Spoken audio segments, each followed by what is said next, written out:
I don't really understand the Dutch people who have always emigrated and sort of expected to be welcomed in all different continents. But when the thing happened here, people come here, then all of a sudden they turn around and they are not in favor anymore of this movement of immigration. That's a negative aspect, and that has influenced so many people. And that not also what happened in other countries, in Germany, so many Turkish organizations there, and people doing their own things, their own businesses and so on. I am a Dutch citizen, born in Zaandam, North Holland, north of Amsterdam, in 1940, beginning of the Second World War.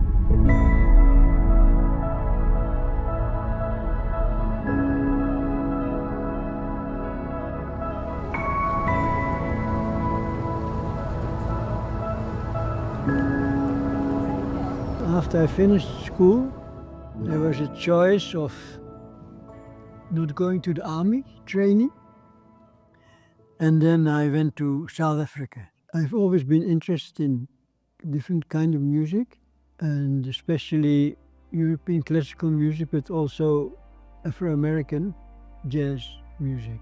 My connection with musicians who became Muslim from South Africa also, that has affected my coming to Islam.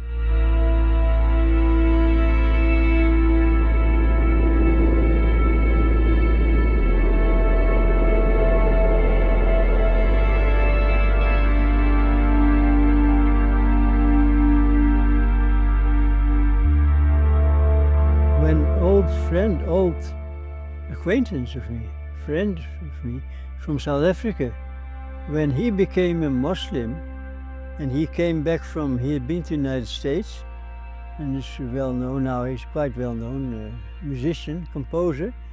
And he told me that, he said, it is not enough to just believe in one God, but you just go, anybody just do what he like, and also just going to church or to mosque once in so many times, once in a year or once in a month or once in a week, is not enough.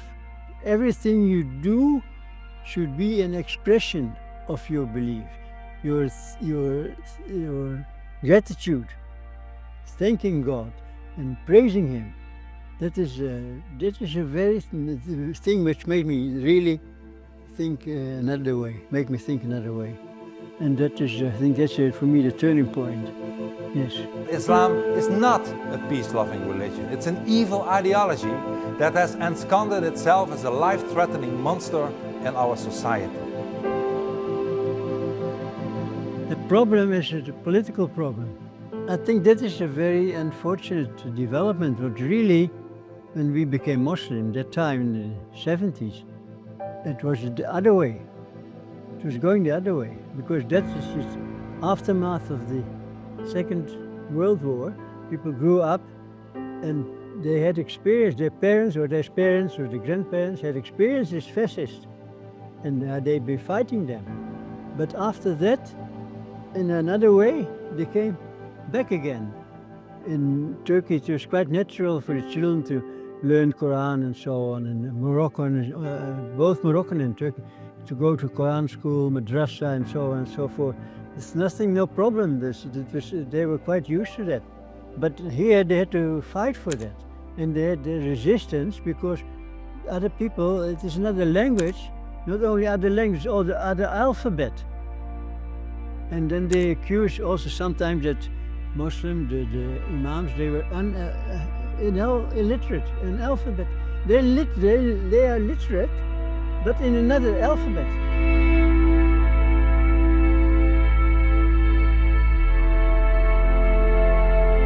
Violence cannot solve this problem. So this has to be, always has to be